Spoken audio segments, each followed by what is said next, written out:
My guest today is David Adams, owner of Elation Entertainment, a multimedia powerhouse here in New Orleans.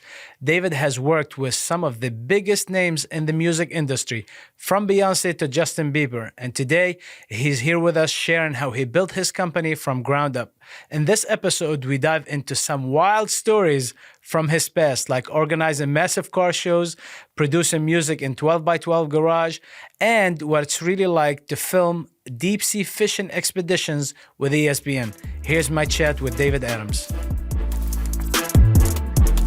But, mind you, these were the Big, gigantic. with a producer holding a cable behind him, you know, like, and the weatherproof bagging, because we're fishing 100 miles offshore and in 4 to 6 foot seas, and they have 2 huge cameras, and I mean, it's hard to forget that they're there. Absolutely. You know, but it was fun, man. That was some crazy times. That's awesome. Yeah. You started young, man, obviously in front of the camera, which made it a little bit easier for you, I guess, to be in front of the camera. So, David Adams is your name. Easy name to remember. Yeah. You know, my name is Rami, and a lot of times people are, Ronnie, what's your name? You know, it's great to have an Americans, easy name. we butcher names from other places, man. We really do. Yeah. But, you know, David, it's an awesome name. My nephew named David, actually. Gotcha. Yep. When Keith sent me Elation, I'm like, what does Elation mean? I don't know. So I looked it up immediately. After I looked it up, I knew what it meant. And I just started going around and asking people, hey, what it means. I don't know. And I asked like 6 different people. Nobody knew what Elation meant. Tell me a little bit about the name, where it came from. Yeah, well, so interesting enough, actually, if you look at the name Elation in Google now on trending, it's actually one of the words that is trending up in the last, say, 5 years. More usage, more Google searches, more things. But it was one of the first names that came to me and my team in LA when we were working on a name. I was currently owning a studio in LA, about 5,000 square feet, and I was doing writing camps for Beyonce and Justin Bieber and all those guys. And I realized that I had something, so it was time to truly create a company that would you know, own everything that I'm doing, other than just ASCAP and publishing stuff, you know. Awesome. So Elation, like I said, was one of the first ones that came to me, and I passed on it for months. I was Impact LA was one of them. I can't remember. There was probably about 15 other names, and when I come up with a name that I like, the first thing I do is create the logo. Absolutely. Okay. And if I feel the logo, I can keep moving. If I can't come up with a logo I like under that name, I move on. The name, yeah. You know, and so what did you move on when the name first when the name was first presented to you? Yeah. Why did you move on in the beginning? Probably the same reason that you looked it up. I didn't necessarily know what it meant, understood what it meant, and I didn't necessarily knew I could embody it in a sense, you know? So like I liked it because I wanted to pick a name that was universal, you know, capital. It was something that can be used across spectrums. It doesn't pigeonhole me as a record label or a studio, or I wanted to be entertainment based. So but I wanted a broad spectrum name. So so when I came back to it, I said, all right, I looked it up. I really, really felt, all right, well, you know, Elation Entertainment should be elation to all of us. Exactly. It should make all of us happy. So technically, I feel like it just embodied everything I wanted to do. So I took the name then and I brought it to Robert Anthony Jacobs, who still does all my branding. And he's in LA, from LA, and, you know, streetwear brand kid. And I said, make me a logo. And he made me my double E's backwards. And I said, you know, I'm in. And I've been going hard ever since. I actually recently went to LA and visited Bobby, and I said, he just got married, and I was talking to his wife, and I said, you know, I don't think you truly understand the power of somebody that can give a logo or give something, a branding that I poured my entire life into. Absolutely. I literally took that double E and lived my life by it. That's I awesome. said, so the power in that is pretty crazy. Yeah, You yeah, know, yeah. I but bet. It's funny you say that because Oceana Grill, it's a very popular name, right? And I have other establishment, but the name Oceana is so easy. mhm. And I made, as you see, like this hat right here, Oceana, Mambo's, Haida. But Oceana, once you gotta live that name. Right, Obviously you live the name of your company. right. I live the name of my company. I just live it. It's easy. It's you love it. So I agree with you. Once you gotta feel it. hundred You percent. gotta Well, feel it. so I come from a sales background because I was in the car business for years, and y- if it's hard to make a sale when you don't believe it True, yourself. true. So for me, like if I'm going to pitch my own company to people, I need to feel it. So otherwise, it's just not going to make sense. Absolutely. And so I feel it's the same thing across all sales spectrums. If you don't believe in it or would use it yourself, it's a hard pitch. Absolutely. So the Elation company is an entertainment. How would you categorize it? Entertainment company? Yeah, so we've kind of moved to multimedia center down Okay. here because we embody everything. We're music, we're film, we're content creation. We kind of include it all because it all is included Sure. nowadays. A music artist has to be a content creator, otherwise Exactly. they're not in the face of anybody on social True. media. So, so the goal was to kind of build a spot that you could record your music in one room, and then you walk out to the next room and you shoot all your content for the song that you just recorded. And when you leave for the day, you leave with your content and the song to promote. Absolutely. So if you could do it, because you could do it all in one day here for the whole month That's of awesome. promotion for one song. So you really save a lot of time, you save energy, you save money.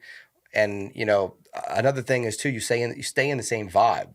When you create a song, you're in a certain moment of time in your own life. If you take that and shoot your content for it in that moment, it's all going to glue together better than if you Absolutely. came back 10 days, 15 days later, you're in a different mind state, your wife pissed you off, you didn't sleep last night. It's not the same vibe. I agree. Back to feeling the name of Elation and me with the Oceana. Once you are in that vibe, once you're feeling it, you're just gonna continue with it. I agree with you. Yeah. So having all this under one roof, that's amazing. So David, not obviously, but just learning about you, you did a lot of fishing, you did a lot of different sports, horseback riding, and you did cars. We're gonna talk about the cars, man. I love cars. We're gonna talk about cars in a little bit. But the question is, how did you end up in the entertainment business when you started as an outdoorsy type of guy and you end up in entertainment? How did that go? Yeah, being in the studio for 12 hours is an outdoorsman. I can tell you Exactly. that much. So, I mean, and just like all stories, they all coincide. Fishing was something that happened. Um, my family, I grew up fishing. So my mom and dad met on the dock at Port Eads in That's in awesome. Venice. So, and like both my grandfather's boats were docked next to each other. That's how my mom and dad met. Nice. So, and they were all pioneers kind of in the deep sea fishing down here in New Orleans. My dad's father was fishing for blue marlin in the 30s. Wow. Which was he was one of the first people to actually record catching a blue marlin out of Louisiana. That's awesome. It was embedded in me since I was a kid. So if I didn't fish, I'd have been a problem with my family. So growing up fishing, and then my mom and dad had divorced when I was young. But both my mom and dad fished. My dad went to work after the divorce, so I fished with him a little less than we used to. I actually used to go working with him on the supply boats and stuff like that, and that's a whole nother story. Which but my mom, because my grandfather, her father did very well, in business, so we got to travel a lot going fishing, and we started doing these tournaments for blue marlin, big money tournaments at St. Thomas, Panama, Cabo. That's awesome. And all over the Caribbean. And St. Thomas, which was called it was the Boy Scout Blue Marlin Tournament, which was the biggest. It was like the World Series of Blue Marlin tournaments. That's awesome. And when I was 14, I won both the top angler for the junior, but I also placed in the top 3 for the overall. Come on. And ESPN was down there doing some worked. They worked with this guy named Norm Isaacs. I don't know if you've ever seen Big Game Fish in the World on ESPN. No, but But he was one of their bigger guys for big sea, for deep sea fishing, and he was at the tournament doing commentary and talking to everybody, all the fishermen, and he saw a mother and son team, and the son's doing well. The mother fish, she won top lady angler and placed high, and so he's like, ESPN's owned by Disney. They would love a mother-son fishing team. that's a great story, So man. we were the first that be asked for the BXRL, which was the Bill Fishing Extreme Release League, and they built 6 teams, and I was the only mother-son team, and we then traveled the world. I did it till I was about 20 years old. We traveled the world fishing against each other and creating our own tournaments, and shot everything. Now, Amazing. I think it was a little early for the editing. If this was shot like Deadliest Catch, I'd still be on TV. Right. But right, this right. was shot and edited like the old outdoor TV shows, and I just think it just didn't continue on. It got boring after a It while. got boring after a while, but it was great. It taught me a lot. I traveled a lot. It got me comfortable with the cameras because, they had the old school big heavy duty cameras on the boat. We had 2 of them go in the water, which was a big deal. And learned a lot from it. But that being said, the car business is what led me to music. Okay. So I was more on the wholesale side. I had a retail shop and selling online, eBay and stuff. This was kind of early years of eBay, car internet, selling, yeah. internet stuff. But so I was warehouse selling high-end exotics out of my warehouse one by one. And when I ended up selling my company, I sold it with 27 cars on a lot. So we definitely grew. Absolutely. But toward the end of it, my partners and I were doing car shows, and we decided, because we had crazy VIP clients. I mean, like crazy high-end clients that never showcased their cars. And this is in Florida. This was in Florida, in Palm Beach, yeah. So like Michael Fuchs. Michael Fuchs is one of the largest car collectors in the country, but never does car shows. He's in Miami and he loves us. We just decided, you know what? We're going to put together some of the craziest supercar shows you can imagine, but we're also going to do a race day. So what we did was it was a 2-day event, and Saturday everybody brings out their cars that they want to race on the track, all the VIPs, and we do like a VIP party at the racetrack. Everybody races and has fun, and then Sunday everybody brings their cars to the car show, which was on Flagler Drive in Palm Beach, right in front of Trump Tower. And we blocked off 8 blocks on Flagler, which was crazy.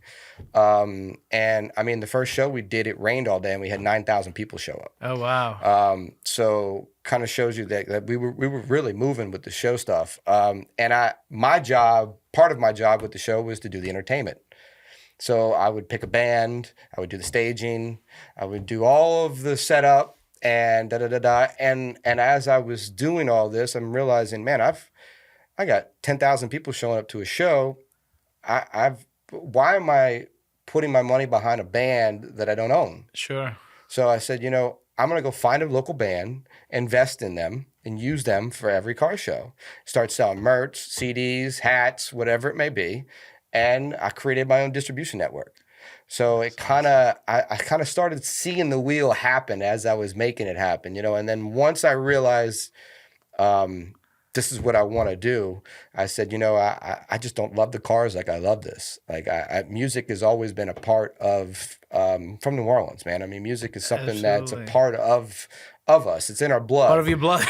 So once I got the taste, sure. I was able to figure out a way to make money in it. I was like, I'm out. That's Peace. it. Yeah. So I sold everything, and I dove right into production with the band, and we spent about 7-8 months in a garage, like a 12 by 12 garage in somebody's backyard, and made an album. And that's how I learned how to produce music. Like, that's awesome. And it just kind of grew from there. That's great. You look pretty young. I don't know how old you are, but you look pretty young. For you to have all these accomplishments, I mean, this is really an amazing thing. So congratulations on the success that you have created. As far as cars, what is the most exotic car? Do you still do car shows? No, I don't put together any car shows. No. But it's funny. I still watch the Barrett Jackson auction Gotcha. at Scottsdale. We used to do so. part of the car business I had is we had the North American distributorship for the Ferrari clothing. So all of the Ferrari dealers used to buy their clothes from us. Do you know Franco Valobra? Yeah. Yeah. So in 2004, I did Franco's Ferrari race out here. I was the guy selling all the Ferrari clothing. I don't know if you were there, but I was there. But I was in the trailer, and I had all of the Ferrari clothing with the thing lifted up like the NASCAR trailers, awesome. and me and my girlfriend at the time and my business partner. Let's see, that was 22 years ago. Franco Valobra was the guy that we wanted to go when we were doing content in the quarter. When I told you let's go see on Royal Street to see if he was there with his car. Because even to the quarter, he drives a Ferrari. Well, his son's got a 456 now, right? Yes. Man, so I haven't seen his son in a long time. And about a month ago, I walked into the shop on Royal Street and I see his son. I'm like, man, overnight. You know? So, that's awesome. So it's been a long time since I've seen. We were a major part of that 2004 thing he did. When he hasn't done one since, I don't think. He has not. He has not. You know, him and he's an attorney. He's into Ferraris and Lamborghinis also. Okay. And, I mean, big time. He has a gigantic house on St. Charles, and he has, like, in his garage, maybe 20, 30 Ferraris in his garage. But him and are really good friends when it comes to cars, and they do a lot of different things with cars together. I got you. I would love to do another, we called ours Supercar Experience. That was what we called ours. And I would love to do more of those. It's just, sometimes you got to pick one or the other, and and I went one way. But now that I'm secure, I'd love to kind of go back to maybe bringing it all together again and doing something fun. I guess the first job that you always get, it kind of sits tight in your heart, and you want to go back to it all the time. Well, especially cars. Well, I feel like over the years you look at things and you learn so much from that moment. I mean, when I was 22 when I was doing car shows. So I'll be 40 this year. So like, I've learned so much since then. April 6th. So you just made 40? No, I'll be 40 in April. Oh, next year? Yeah. Okay, got it. Yeah. Yep. It's I keep saying it's my last year of excuses. But, I feel like your perception is you've learned so much over that time, and you look back and you're like, man, if I could do that again, I would do it so differently. And pick apart all the pieces that you didn't do right or that you didn't like, and just do the things that you really dove into. Because I always feel like if you specialize in something, you can kill you can kill it. Absolutely. Like, if you take yourself and you spread it too thin, it's hard to make that process work. Absolutely. So you could kill one stone at a time, Especially like you said, for example, in the entertainment business, nobody offers what you offer now, right? The same thing, we don't have car shows. I'm talking about like nice car shows here in the city. So we definitely need something like that. And especially with somebody like you who has the experience, I think it will turn out amazing. What I'd like to see is another F1 race here. That would be amazing. Because we had one. On Decatur. Yeah, I know. Right down Decatur. We had one. Yeah. And now F1 is such a big thing in the States. It is. I would love for someone to bring that back. That would be amazing. Because it just, it definitely, it's funny. Cars have a silent, like, grouping in the city. Like there's a lot of guys that love cars and they get together and they do things, but I feel like they're separate. Like there's the Porsche Club, there's the Lambo Club. Exactly. They're not all like together. Right. If they all kind of got together and did something big, I feel like it would start to bring that type of energy. You should make it happen, Dave. You should make it happen. Let's do it together, man. Let's do it. I think we know enough people. We can make it work. That would be awesome, for sure. What is the most exotic car you've ever touched? Not just seen, that you've actually touched. Well, one of the cars I sold was a CLK GTR Roadster, one of 7 in the world. And it was a non-raced one. So, that's awesome. It was, and we sold it for $1.8 million. Nice. That was 2006. That was the most exotic car I've definitely been around. That was a crazy story too, because it got quarantined in Germany. It was going back to Germany, funny enough, to a guy who was buying it, but the money was coming from the Middle East. So customs flagged the car, and I had to send a mechanic to Germany for 30 days while they ripped the car apart, piece by piece, just to make sure. Just to make. I truly don't know why, but they wanted me to let their mechanic do it. I said, no. He doesn't know what he's doing. I don't even have all the money yet. Exactly. No, I'm sending my guy. So yeah, he spent 30 days in Germany ripping the car apart for the customs, and obviously they found nothing. The car deal went through, but that was a crazy deal. Interesting. Yeah, man. Sometimes they get flat, especially when you're doing this overseas transaction. Oh, yeah. It's always something with that. Yeah. That's great. My dream car is a 1965 Continental, Lincoln Continental with the suicide door, everything blacked out. Beautiful. I love that car, man. I just don't have the space for it. I got you. I've had a lot of different cars. I've had an 84 El Camino. I've had a 69 Eldorado convertible. I've had an F-150, 65 F-150. So I've had all kind of different cars, So older cars. you like American cars? I love American cars, man. I love American cars. So my daily vehicle, the car that I drive every day, it's right now is a GMC truck. Before that, I had a Ram, and before that, I've always driven Tahoes, Chevys, always. I just need a truck now. That's why I switched to trucks. But American car is my go-to. I like the newer, like the Porsche. I said on my 40th birthday, I'm gonna buy a Ferrari. I said that. And I'm really close to buying it. My thing is, if I do buy it, where I'm gonna go with it. Here in New Orleans, we don't have any, like, I'm not gonna drive it to the quarter, and that's why I go every day, right?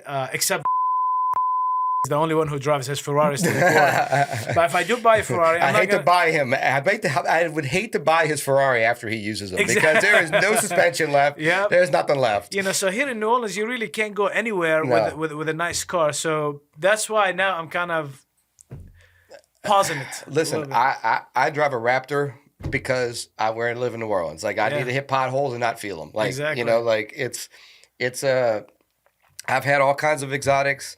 I've had multiple exotics at one time. Like I mean, when I first started, it was paper tags. So I mean, I was taking everything for 30 days and driving it. You know. Exactly. So I've driven all kinds of stuff, but I always revert back to American cars. It's just. I don't know what it is, but it's easier to fix, in my opinion. Yeah. A lot easier to fix, cheaper to fix, that's for sure. I mean, even if you like exotic cars or if you just a daily car, again, I'm not talking about I'm not a big fan of for example, Ford cars. SUVs and trucks, yes, but when it comes to cars, I feel like they get but shitty, they right? need a seat for every ass. Exactly. And that's what they've done. No, the trucks are great. The Ford GT is great. I had one of the new Shelbys in 2016 that they came out with. Nice, so they have some great stuff. Absolutely. But I mean, if you're gonna get specific into like race cars, I mean, for me, there's nothing better than an F50, a Ferrari F50. That was my favorite. I sold 4 of them. That was probably my favorite car I ever had in stock. Awesome. It would just make you smile when you walk by it. All glass back and stuff. Nice. But funny enough, all 4 were red, red tan, red blacks. But my favorite race car I ever actually kept was a wide body Porsche. It was like a 96 twin turbo with the wide body. I kept that car for a while. You know who loves Porsches? The Copeland, Al Copeland. Him and his wife, they both drive Porsches. So funny enough, I actually was closer with Senior than I am with Little Al. Junior, yeah. Yeah. My mom and Little Al know each other, but my dad used to ocean race against Al. So my dad in '96 had the world speed record with Mike Drury on the water, doing 146 miles an hour. That's awesome. And then in '97, Al beat them with his boat. And then in '98, my dad came back and beat him. That's awesome. And then in '99 is when Al came out with the jet airplane engines, and everybody went, Yep. I'm out. Absolutely. Everybody went, I'm out, because Al was doing, 250, 275. When he passed away, Big Al, he was building his phenomenal boat. But he didn't get to finish it. Right. Junior ended up finishing it, but he doesn't really race it, though, right? He does not. No. He does not race it. I don't know where it's at now, to be honest with you. Yeah, because it used to be in the right there, side of Vets, right? Yeah, but I don't know where they keep him now. Yeah. Well, A funny story about Al. I'll tell, well, I got some really two crazy stories about Al. One is a quick one. And I guess they kind of coincide because Al remember my grandfather owned horses and Pastorfino horses. Al wanted to buy a horse for his wife for Christmas, a black stallion specifically. And he came to my grandfather's office to talk to him about coming up and looking at, a couple horses or whatever. Well, at the end of that meeting, we all walk outside and Al's got the boss hog out. That's what he drove to my dad. And he's like, my grandfather's asked him all kinds of questions, and he goes, "You want to ride it?" My grandfather goes, "No," and he looks at me. He goes, "You want to ride it?" "Yeah, why not?" Absolutely. So I hop on the back with Al. Scariest thing I ever did in my life. Wow. Hop on the back of the boss hog with Al, and at one point we get on the interstate and we're doing like a $150 on the back of the bike, and he just lets go of the handlebars. Damn. And just drifts and coasts. And so when we get back to my grandfather he drops me off. He said, the reason I can do that is because these engines are so heavy, because it was a Corvette engine. Corvette engine, absolutely. The engine's so heavy that it's actually balanced and weighted properly that it'll just drift and go. That's awesome. But he goes, don't let it fall on you. Yeah. But anyway, the funny story that comes back in too is the horse. So he ends up coming up buying the horse. Now we're fast forward to the Christmas party, his famous Christmas party, absolutely. Right? He wants to unveil the horse to front of everybody, nice, and do his big, elaborate gift reveal. But what he also wanted to do is he wanted our horse trainer to teach the horse how to rear up like Roy Rogers. Sure. Since he wants to do that, but for everybody before he gives her the horse, right? So he did all that, learned how to do it, da-da-da-da. We're there at the Christmas party. We're getting ready for the reveal. It had just rained. Oh, man. So it's a little cold. It's slick. So Al comes out with this horse through the gates, riding it. Everything is great. Don't tell me he fall. Everybody's, He does the rear up. The horse's legs slip from underneath him. Al goes flying backwards. Damn. Lands on the concrete. And, good for Al. He gets up, brushes himself off, get back on the horse, finishes his little ride, gives it to her.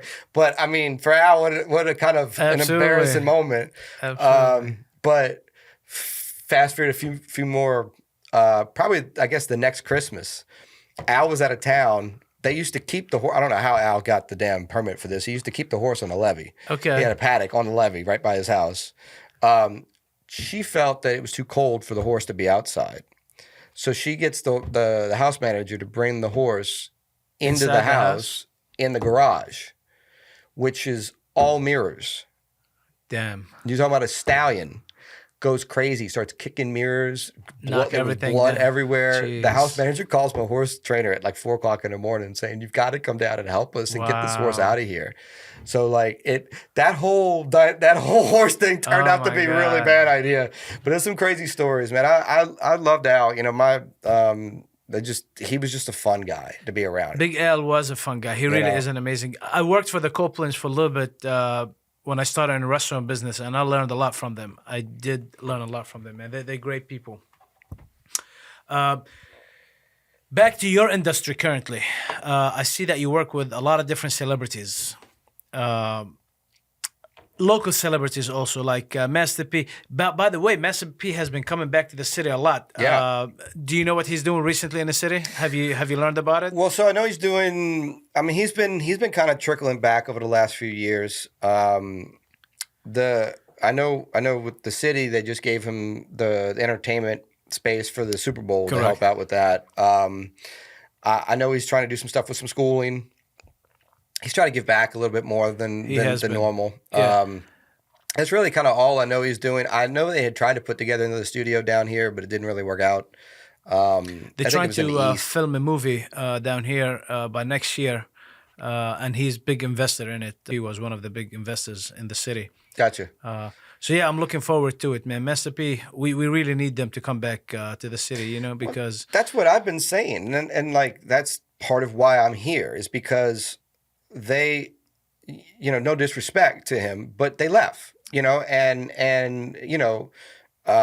Calabasas is a long way away. And one thing that New Orleans does not have is a label building. True. But yet how many labels have come out of here? We've got two of the biggest labels in the world that have come out of New Orleans, and we don't have a label building. Absolutely. It's Cash Money, No Limit. They both left. One went to Miami, one went to Calabasas. And if you go to New York, you can walk in the Rockefeller building. You know, you can walk into label buildings and find an A&R and pitch your tape and do things that actually lead you forward in your industry. Down here, there's nothing. There's no A&Rs. There's no managers. There's no label building. There's no music business. Very true. That circulates down here, and so it's hard for independent artists to just pick up and start doing stuff without actually having the guidance and the people to help it. So my biggest thing was, I'm like, why not at least give some type of, you know, music building that you can cultivate artists and give them a route out. Absolutely. Instead of making them go to Atlanta, instead of making them go to LA, instead of making them go to Miami. Because you lose your own artist when you do that. Very true. You know, Very true. I mean, because very few of them are going to come back home Sure. and continue to build. They're making their money elsewhere. So why are they going to come home? Is that what 50 Cent is doing now in Shreveport? So what 50 Cent's doing in Shreveport is more movie based. Got it. Okay. Yeah, he's you know, Power and all those big, you know, he signed a big deal with Stars and all that stuff. So like, he's after the movie industry, yeah, not the music industry. he's going to be doing his own productions, keeping everything in house. He did it down there because they got the tax credits and the things that they helped him out with, and I'm sure Shreveport gave him a great, you know, deal. Definitely. I think it's great. I think it's his Tyler Perry move. I mean, you know, Right, exactly. keep everything in house. But instead of Atlanta, he's doing it down here. He's doing it down here, which I respect the hell out of him for it. You know, I'm sure Atlanta had a bid at it, but Shreveport won. You know, but I respect that a lot, because you come to a place, you're going to revitalize that whole city industry area just by doing that. It's going to be great for the state. Oh, in general, 100%. you know? It's going to be great. 100%. Nobody heard of Shreveport until he started. Yeah, so you know, it's a great thing. Absolutely. No, I agree. And anything he touches, man, I'm a true believer in 50. I think he's one of the smarter businessmen on the entertainment side that we have nowadays. Definitely. You know, it's cutthroat, and he plays it like that. You know. So at the restaurant, I've seen all different celebrities. Wayne been there, Master P been there, T.I. Been there. A lot of celebrities, like tons and tons of DJ Khaled, Rick Ross. A lot of celebrities have came to Oceana, and I've met all of them. The only one I've always said, even Floyd Mayweather came to Oceana. Oh, wow. You know, one of the celebrities that did not come to Oceana, and I really wanted him to come. Now I'm glad he didn't come. It's P Diddy. I've always looked up to him because he's genius when it came to the business, right? Yeah. When it came to the business, he was genius at what he did. But it's unfortunate what's happening with him now. You know, he was the guy. He was the vision. You know, that's how I would equate Puffy. He really wasn't talented. He really wasn't.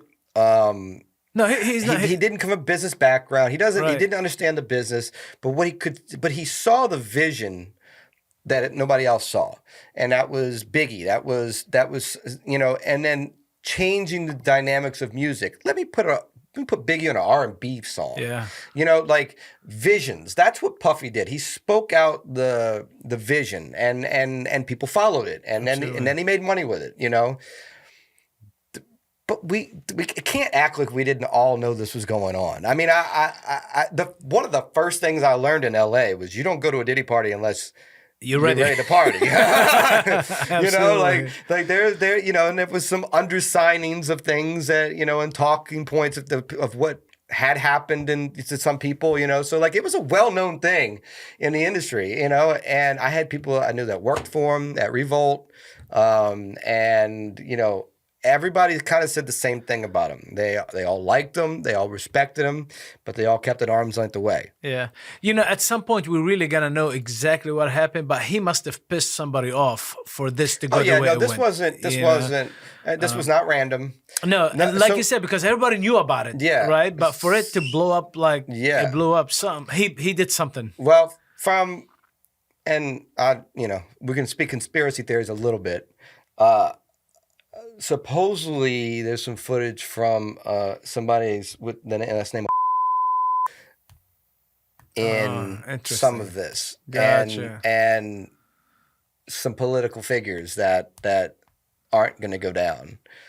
I feel like if you kind of look at the symmetry of when it all happened, like the election years, like I feel like it was a scapegoat type of thing, and they just picked him and said, "All right, you're done because you got too much dirt on us." Yeah. You know, and I don't know. I've heard that from a few people that there's some major political people involved, and it's not just the entertainment business, Gotcha. which would make more sense of why it went down, because the entertainment industry could have kept that quiet forever. They could have kept it going forever. I mean, Obviously, they enjoyed it. I mean, They listen, the casting couch has been there for how long? Exactly. I mean, this isn't something new in Hollywood. True. You know, so they just move it from person to person.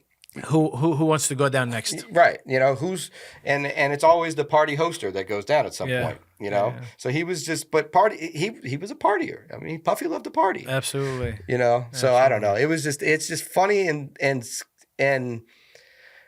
funny how it all went down, but we haven't even seen 10% of what's going to happen. What's going to come up, yeah. No. If this list gets out, I mean, I can see the Kardashians going down. You can see Jamie Foxx going down. You can see Usher going down. Damn. You can see Bieber going down. You can see, like, it's just a trickle effect. Because I mean, if you think about it, and I don't blame any of those people, especially like Bieber and Usher. I mean, they were groomed since they were young. They were partying with older men, older people, you know, which were pushing them into things. And when you're a kid, you're impressionable. You don't know any of that's wrong or right or what. You're just having fun. You're all fucked up on drugs. What does it matter? Exactly. You know, so like I don't blame them for any of it, but you can blame Puffy. Yeah. You know. He knew what he was doing. He knew exactly what he was doing. He knew what he was doing. You know. Sure. So, but it's a scary moment in Hollywood right now. I feel like everybody's kind of like waiting to see if they're gonna get called out or not. Well, hopefully that would be great for you here in New Orleans if it's going down in Hollywood. Oh yeah, bring it on New Orleans where sex and debauchery don't happen at all. You know. You know what's the next thing that you're working on at Elation? Really just building up the Dolby Atmos business and trying to bring some films in here. Tell us about it. A lot of people do not know what you're talking about. So Dolby Atmos, and we are early down here in New Orleans for Atmos, but it is the new wave of how we listen to music. So if you think of everything going into a virtual reality spectrum, which is kind of where all digital content's ending up right now, virtual reality games, and we're working more in a 360 bubble than a channel left and right. So music's got to change if you want things to fit. Sure. You know, so if I'm playing a video game and I want to hear somebody walk over me, it's got to happen in Atmos. It can't happen in regular surround sound or in left and right channels. So Atmos creates this full atmosphere of music. So even when it comes to like virtual training, like firefighters, you know, they're now doing virtual goggle training for new firefighters, and they put the goggles on and you've got to enter a burning building. That's and awesome. Make decisions on what door to go through and what not to do and when something falls. But to do that properly, you got to hear the woman upstairs in the apartment above you, behind you, and on the right is screaming, and the door behind you on the left just fell, and this crossbeam just fell in front of you. You got to hear it like that if you're going to make the right decisions. So it all kind of intertangles itself with how film and video is transpiring. So that being said, music, all music that has ever been produced has to now be remixed and mastered in Dolby Atmos to be able to be played on all the platforms. Because even your new car speakers are all Atmos. All your new headphones are Atmos. Everything has been adopted. So from what I see it as, it's kind of a similar transition from when we went to cassette to CD, and everything had to be digitally remastered and mixed for the CD. Similar aspect to what's going on. Gotcha. And you're the only one who's doing it. Elation is the only company that's doing it here. I'm the first in Louisiana to build a Dolby Atmos room. There is another room that just got built by Bright Star, right, Keith? Bright Star? Bright Frame. Sorry. Bright Frame. Sorry, Adam. Bright Frame. But they're a 7.4.1 room. I'm a 9.6 by 2 room, which is the largest you can go to before you get to full theater. That's awesome. So I am the only 9.6.2 room in Louisiana. That's great. great. Yeah, the guy who certified me masters Martin Scorsese's films in Dolby Atmos. That's awesome. Congratulations, Thank man. you. That's great to know. Do you have any new artists in the pipeline that you're working with? Oh, I've got tons of new, and especially independent artists down here. YD has been working here a lot. I don't know if you've heard of YD. He's probably the next Rob 49 to come out of here. Really? Yeah, he's definitely got a big wave. We've got some pop artists that are working here that are doing good. We've got a cool country artist that's working here. We've got some cool stuff coming on. Man, I hear, that the music industry is really tough business to be in. For an artist, right? For an artist is really tough because obviously everybody want to be a singer, everybody want to be a rapper, everybody, is just, it's so congested with people who wants to do it. What advice do you give somebody who's starting in the business who really is talented? Because man, I hear people, I personally work with close to 400 people. I don't want to exaggerate, but out of the 400, 200 want to be either a singer or a rapper or an actor,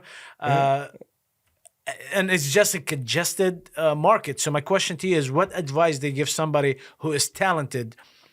Well, so first of all, we got to look at the reasons why it's congested. The reason why it's congested is because music recording has gotten so easy. You can now buy a home studio setup for less than $1,000. Sure. Go home and record yourself and think you're an amazing artist. So that being said, you are going to have a plethora of people who think they can sing or think they can rap or think they can do this, that put music out. I think there's something like 150,000 songs are uploaded every day on Spotify. Something stupid like that. Wow. And it floods the market with a bunch of bullshit. Now, that does a couple things. One is it drowns out any actual talented artist because it's now harder to get in front of people because you have so much stuff to pick from. Absolutely. But what I also think it does is it gives the real artist an advantage on how to look different. Because if out of that 150,000 songs that were uploaded today, let's say 10,000 of them were actual legit artists, okay? Those 10,000 are probably more artistic on how they promote than the 140,000. So when you have a chance to stand out, because if there's so many one-handed situations and then you pop out like this, you pop out a little different, you're going to catch somebody's eye. Definitely. Because they've just seen the same thing over and over and over and over and over again by all these different artists. And, oh, wait, what's this? Something different. Something different. So it gives you that advantage to actually be seen, I think, in a sea. But you've got to actually be creative and do something different. Definitely. You've got to actually figure out a way that, all right, it's just like a brand or a logo. What's going to differentiate me from everybody else? What's going to make people see me and immediately attach to me as a person, which music artists, I think, don't understand either. It's less of a character than it used to be. True. Music is very personal now. Yeah. You are your own spokesman. Gene Simmons did not have to be Gene Simmons the person on stage. He could be the makeup, the tongue, the full clothes, because after he got off stage, there was no social media. True. Very true. So you could be yourself. You could be a character on stage and be yourself off stage. Off stage, yeah. Not the same way anymore. You've got to be the same person on stage, as off stage. So you are 100% on all the time. So if it's not authentic, it will not translate. So be authentic. Be authentic. Be authentic. Find a character that people like, but it still has to be a part of you. It can't be just something that you've decided is fun to do. Like it's got to be a part of you. Absolutely. Just like the logo and what you're selling, and it's the same basic principle. You've got to feel it and showcase it naturally without having to pitch it. Definitely. So that's probably my best advice. Hey, real quick. In this episode, I will be giving away a $100 gift card to the first 3 people who send me a DM on my Instagram at Rami84Bader with the timestamp of this promotion. let's get back to the show. That's awesome. Well, David, it was a pleasure. I really want to continue talking to you, but as you see Keith behind me, he's throwing stuff at me. Yeah, he's kicking us out. He's like, yeah, I gotta go. I really enjoyed talking to you, Dave, and a pleasure to meet you. And I really would like to talk to you off cameras and somewhere else, maybe grab dinner or lunch sometime. Yeah. And congratulations on your success, and happy early birthday. Right. I know it's all the way in April, but happy early birthday. Thanks, bud. Appreciate it. Great to meet you. Same. Last question that Keith liked me to ask, right? Yep. How people can find you. Oh, so at Elation ENT for Instagram, Twitter, and all the handles. At Elation ENT on YouTube, and it's ElationENT on the website.com. Awesome. So you can find us across the board. Great. Great to meet you again. I thank look you. forward for the next one. Thanks so much. Thank you. Bye-bye. Yes, sir. That's it, baby.